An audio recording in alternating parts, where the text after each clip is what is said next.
Assalamualaikum warahmatullahi wabarakatuh. Perkenalkan, nama saya Andika Maulana. Di sini saya akan mempresentasikan tentang UTS Desain Jaringan Komputer, UTS dari Pak Kaidir. Di sini saya awali dengan soal arsitektur jaringan. Nomor 1, jelaskan fungsi setiap layar pada sistem arsitektur jaringan OSI layar model. Di sini ada 1 2 3 4 5 6 7 layar yang saya cari, yaitu yang pertama physical layer. Di sini mengatur aspek yang lebih ke arah fisik. Contohnya adalah kabel, sinyal, dan media transmisi lainnya. Dan yang kedua data link layer. Di sini menyediakan pengalaman fisik dan memastikan data bebas dari error dalam satu hub. Sini untuk data link ini menyediakan pengalaman fisik, jadi untuk data linknya. Dan untuk yang ketiga network layer adalah mengatur data supaya sampai tujuan menggunakan alamat logis seperti IP. Ini network atau jaringan untuk menyambungkan satu alamat dengan alamat yang lain. Transport layer mengatur pengiriman data secara end-to-end, termasuk pengontrolan flow and error. Jadi transport layer ini adalah mengatur pengiriman data secara end-to-end, akhir ke akhir, termasuk dari lancar atau errornya data. Session layer mengelola sesi atau koneksi antara aplikasi pada dua komputer yang berbeda. Jadi mensesi atau membagi lah istilahnya. Yang keenam, presentasian layer mengubah format data menjadi bentuk yang bisa dimengerti oleh aplikasi. Yang ketujuh, application layer menyediakan antarmuka langsung ke aplikasi yang membutuhkan layanan jaringan. Itu 7. Lanjut ke soal nomor 2, jelaskan perbedaan antara OSI dan TCP atau IP.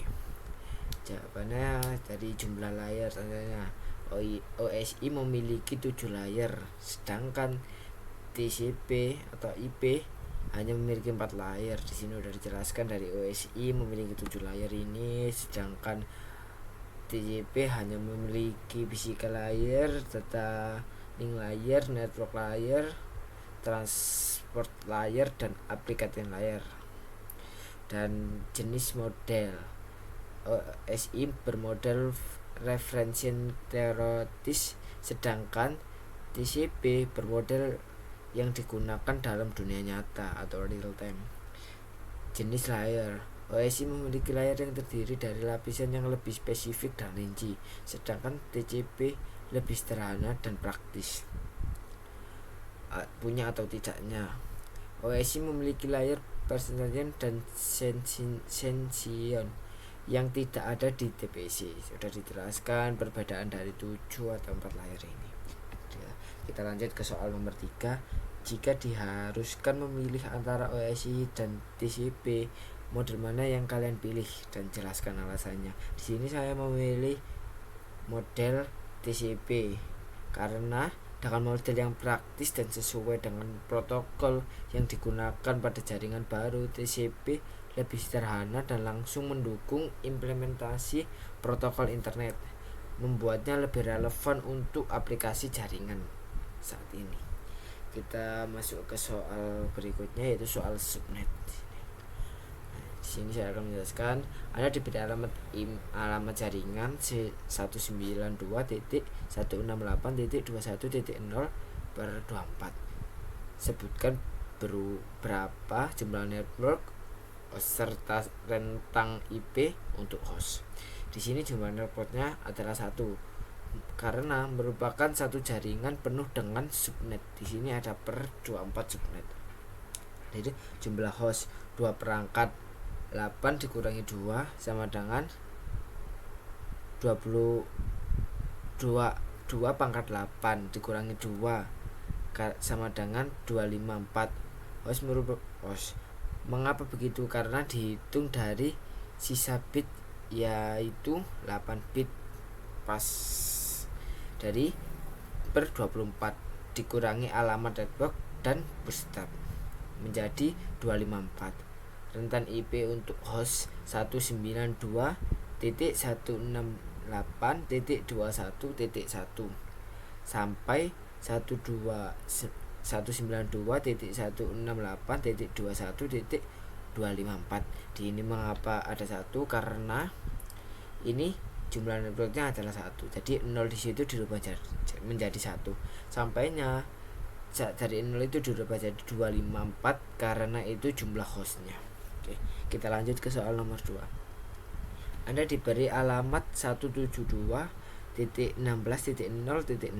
per 16.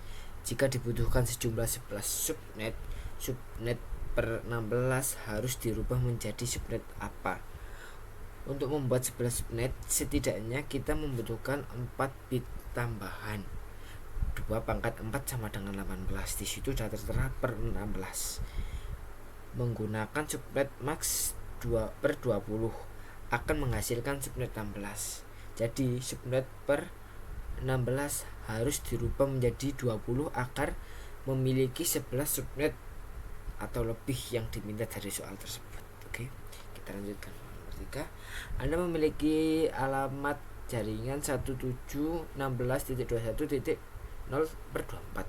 Tentukan network address dan bootstrap address untuk subnet tersebut. Di sini soal nomor 3 sama dengan soal nomor 1 untuk alamat jaringannya, dan hanya soalnya yang berbeda. Untuk alamat jaringannya sama. Di sini network address sama dengan 172.16.21.1. Di sini sama dengan soal, hanya merubah 0. Di sini sudah dijelaskan satunya dari jumlah networknya, dan bootstrap address di sini adalah 172.16.21.255. Mengapa 255? Di sini dijelaskan jumlah host 254. Nah, itu hanya jumlah hostnya.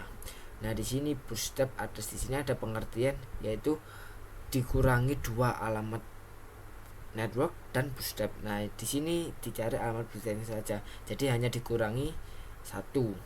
Jadi 2 pangkat 8 dikurangi 1. Di sini 2 pangkat 8 dan 1, hasilnya 255. Dan rentan IP untuk host adalah 172.16.21.1 sampai 172.16.21.254. Tetap sama untuk rentan IP untuk host. Oke, nomor 4. Alamat IP 192.168.20.0/21. Berapa jumlah host yang tersedia per subnet? Di sini jumlah host yang tersedia per subnet dengan subnet 21. Terdapat 11 bit untuk host, yaitu dalam kurung 32 dikurangi 21. Di sini 21 itu dari subnetnya, dan jadi jumlah host 2 pangkat 11 dikurangi 2 itu 2 dikurangi dari boost address dan alamat network. Oke, jadi totalnya adalah 2046 host per subnet. Oke, jadi itu saja presentasi dari saya. Jika ada kurang lebihnya atau salah kata, saya mohon maaf. Saya akhiri. Wassalamualaikum warahmatullahi wabarakatuh.